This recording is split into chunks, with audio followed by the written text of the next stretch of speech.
বন্ধুরা, এখনকার দিনে কমন একটা যেটা সমস্যা সেটা হলো মহিলাদের ক্ষেত্রে বেশি দেখা যায় 30 বছর হতে না হতেই কোমর যন্ত্রণা, হাঁটু যন্ত্রণা করে।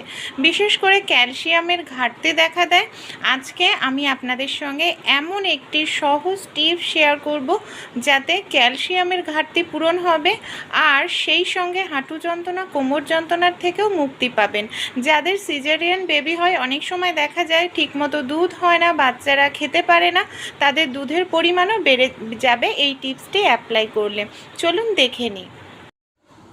এখানে দেখুন, আমি একটি জিনিস নিয়ে নিয়েছি যাকে আপনারা বলতে পারেন ক্যালসিয়ামের ভাণ্ডার। এর মধ্যে ভরপুর পরিমাণে ক্যালসিয়াম রয়েছে। এটা হলো তিল বন্ধুরা, সাদা তিল। যে কোনো আপনারা মুদিখানা দোকানেই পেয়ে যাবেন, খোসা ছাড়ানো এই ধরনের তিল। আর আপনারা খোসা সমেত নিয়ে আসলে অবশ্যই খোসাটা বাড়িতে ছাড়িয়ে নেবেন।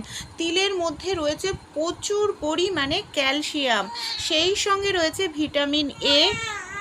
আপনারা চাইলে এখানে কাঁচা তিলও খেতে পারেন, কিন্তু অনেক সময় কাঁচা তিল আমাদের হজমের জন্য গন্ডগোল সৃষ্টি করে, পাতলা পটিও হয়ে যেতে পারে। তাই কাঁচা তিল না খেয়ে তিলটাকে হালকা রোস্ট করে নেবেন যাতে তিলের কালারটা চেঞ্জ না হয়।